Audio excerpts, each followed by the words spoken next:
It's the OCG Fam Show. It's a whole lot easier if you just get your water for your plants out of the tap. But is that the best way to go? Let's talk about it. Hey there! Bob Oregon's Constant Gardener. Welcome to the OCG Fam Show to you, my YouTube buddies. How's everybody doing out there? It feels like it's been a long time since we've been together. I guess it was just last week, but it just feels like it's stretched out. I missed you. I'm glad to be back talking with you. Good show today, I think. We've been talking a lot about water and how your water source can affect your alkalinity and your pH issues down the road, and what you might do about that, about fortifying that. But one thing we've kind of touched on a few times that I think is important that we got a really good clip about for you today is about the idea that if you can use your tap water, you probably should use your tap water, because that's probably the best source over going to some RO or something like that, distilled water, and trying to fix that RO or distilled. Anyway, I'm going on and on. The clip tells it a lot better than I do, so I'd like you to watch it, and I'll talk to you after. Boobler, 26. I'm getting loud. I'm in Metro Detroit. Should I scrap the RO system and use tap water? Perhaps some general advice is what I put down here, because if you could answer that one, but also answer about water in general and how you decide that. I mean, it boils down to what your tap water is. Well, Detroit's a big town from what I hear. There's probably different tap water all over, I would assume. I would think so. Yeah. It's a huge city. So yeah, I would have to know your aquifer or the test lab for what the water labs say, or just your NP, whatever the pH and ppms are, just so we can kind of get a sense of where we're starting from. Oftentimes, just shy of like complete toxic waste or Florida water, just because there's so much fluoride in the water in Florida. But just outside of, super high parts per million of chlorine or chlorides or, mineral salts. If you're... Sorry. Go ahead. If you're drinking it, and you're not that dead. Doesn't mean much, though. Well, I guess what I'm saying is that where do you go from? You would maybe do some basic tests unless you were suspicious. If you're living in Flint, I hear it's not great there, and you may not want to do anything with that water, except wash your car, perhaps. So, but if you... It's a lot of lead.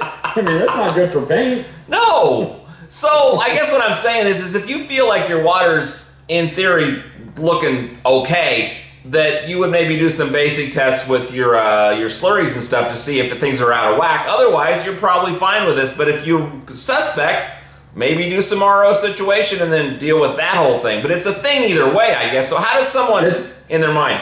The starting point is, wow, my pH is 4.6 out of my tap and the parts per million are 900. Yeah, that's not good water to use. There's a lot of contaminants that are destroying that. Or if you're at like a 12, who's there? My door's open here. I gotta go deal with it.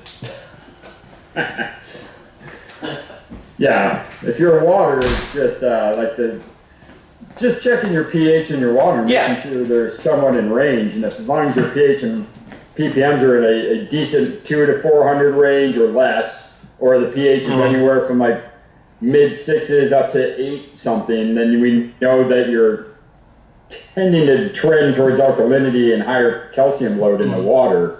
But if you're at like 6.0, 400 parts per million, you're going to have a lot of pH issues going through the whole grow with that.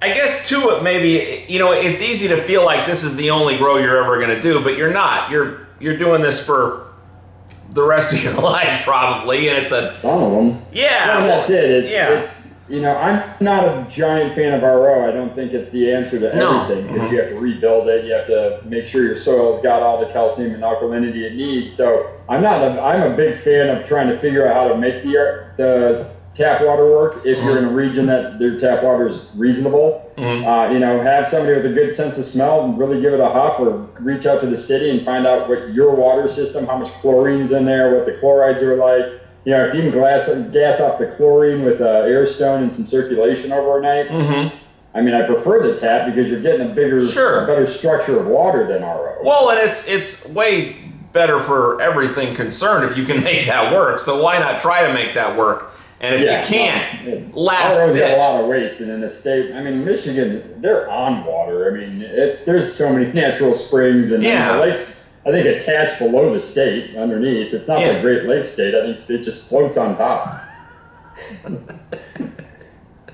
Lots of water in Michigan. So try to make it work, and if you can't, then you go with the RO. But the RO is not like an easy, heck, I'll just do the RO. It's almost like you have to be ready to address more issues with RO. It is a way to start naked and fresh with a blank slate, but you have to be prepared to start throwing paint at it, because that blank slate's going to bite you when it starts dipping down on the pH. And it will dip down on the pH, so just make sure you're always prepared for that. Okay, what do you think of that? Informative, entertaining, helpful? What kind of water do you use? What do you do to it? What do you think of the clip? What questions you have? We got a viewer questions hopefully coming up a little later this week, so any other questions too, throw them in the comments. I love you. See you there, and I'll see you tomorrow. The OCG Fam Show. It's pretty good. It happens every day. It's the OCG Fam Show. See you tomorrow.